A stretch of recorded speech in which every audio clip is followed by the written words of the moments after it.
Guys, how are you doing? Welcome back to a brand new video. I'm down here at Oxford Golf Centre.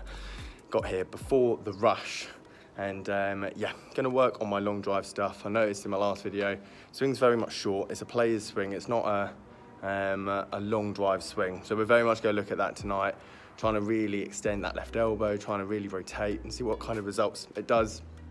And not necessarily worry about where the ball is, more about just creating that technique and getting that club head speed up. That's the theory anyway.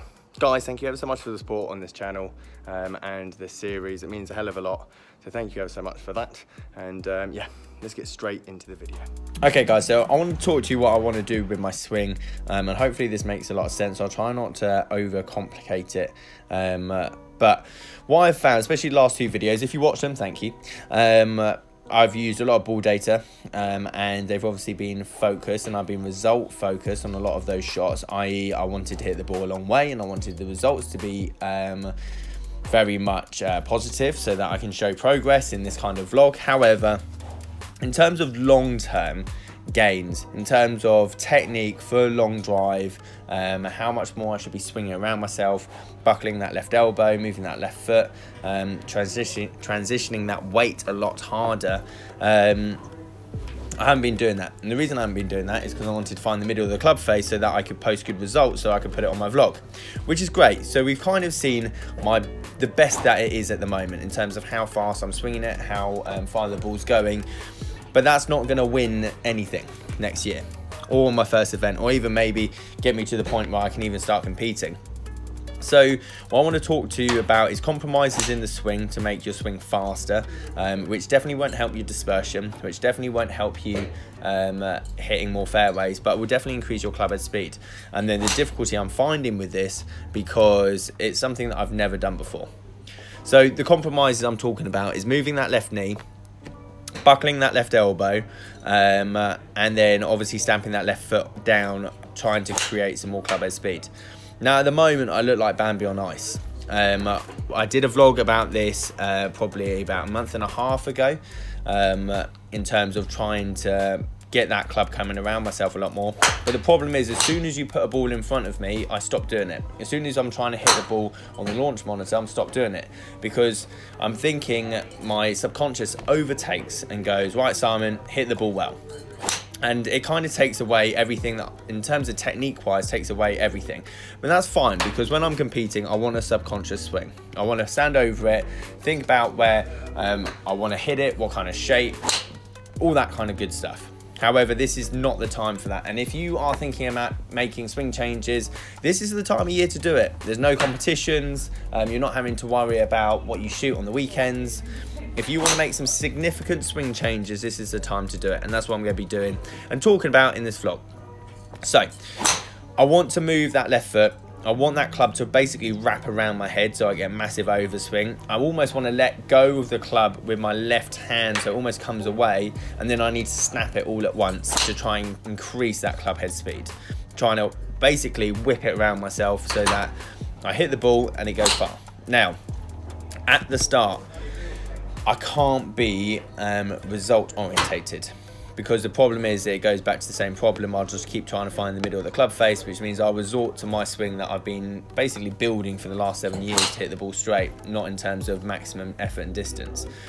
I know in my head what it should feel like and what it should look like. I've looked at a lot of the guys' swings on that are out there, similar builds to me, and in my head that's exactly what I look like when I'm swinging the golf club. However, when I film it, look back on it like this with you guys, is nothing like that whatsoever. I resort back to what my subconscious basically is built into my swing. So what I'm doing tonight, and you can see in a lot of these practice swings, basically I'm breaking down the swing, trying to really exaggerate it and then try and recreate it in the swing. And we see some minor success, not necessarily in terms of the ball. I don't really care about the ball. I don't care where the ball goes. But more or less with the technique, over swinging, opening that hips, opening the shoulders, getting as much turn as I possibly can. And then if I hit the ball, great.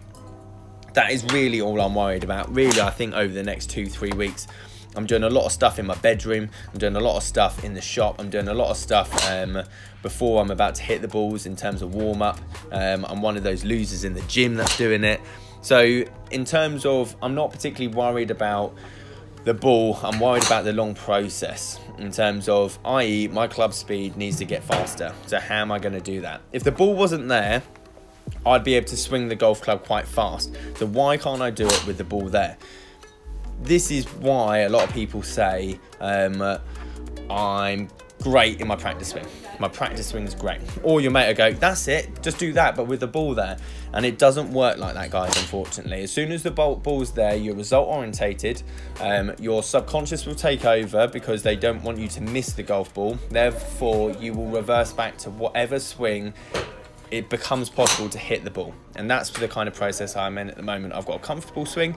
You'll see my playing driver at the end of this in terms of my 44-inch M2 driver, and it feels like a toy driver now. It feels so light and so whippy, even though it's a heavy X-stiff shaft, but compared to this thing, it feels like it's from US Kids.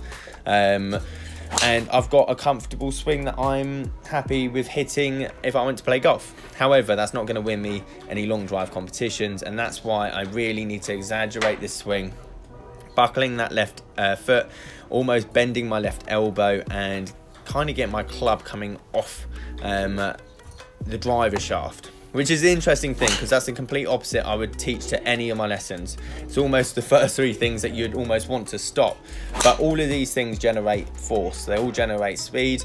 You're putting more levers in the swing, therefore the club head speed is going to get up. Now this is the challenge, and this is probably the thing that I find fascinating with the guys that do this professionally or on a week-to-week basis, is that they still find the middle of the club face. They said Jamie Sadalowski was one of the most, not only one of the fastest, but one of the most consistent of finding the middle of the club face.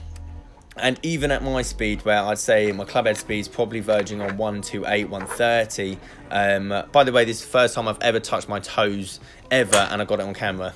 Can we get a bit of respect for that? I've been stretching so much. I've never been able to do that in my life, touch my toes. But anyway, I'll get into stretching in another video because, again, that's so important for the golf swing. But yeah, moving on. So consistent at trying to hit the golf, swing the golf club as fast as you can and find the middle. And even at my speed at the moment, I'm finding it incredibly difficult to find the middle of the club face. And that's something that I'm really having to learn now, to not only swing and try and get this all connected and all synced together, but at the same time trying to find the middle of the club face on the right launch angle with the right amount of spin. And it is definitely a lot harder than I ever anticipated. I thought just get a long drive, go to the gym, eat a load of protein, and jobs are good. But it's not. It's got a lot more technique into it. We haven't even got into wind factors yet, what's happening on the day. It's going to be a long process. The good thing is, guys, I'm enjoying this. It's like playing golf all over again. It's like learning golf all over again, which I thought I'd never have to say. I feel like I've been playing the game long enough that I know quite a lot about the game. I obviously teach myself or teach other people how to play the game. And now all of a sudden I'm going through this learning process again where I know what I want the club to do in my head. I can't get it to do it, which is really frustrating, which is probably a good learning curve. But it's taken me a long time to get to that process. I'm basically having to undo everything. So anyway, here's my standard driver. Look at the difference in terms of how small this thing looks now. And this is basically like a pitching shot in terms of just moving that left arm back and then hitting it. These drives are still probably be going 280, 290 carry, I'd say, something like that. More than playable, I would say. But it's interesting just putting this in because this used to be so stiff, or feel so stiff for me, and now it just feels like a little fishing rod, bless it. Right, guys, that's basically my talking over and done with in terms of the progression, but I'm happy with where it's going. That's basically my thoughts over the swing. If you want to leave me any advice or any tips, then please do so. Leave a comment down below. If you've got any questions, make sure to leave a comment down below as well, and I'll be sure to answer it. And yeah, thank you ever so much for the support in the series. I'll catch you guys later.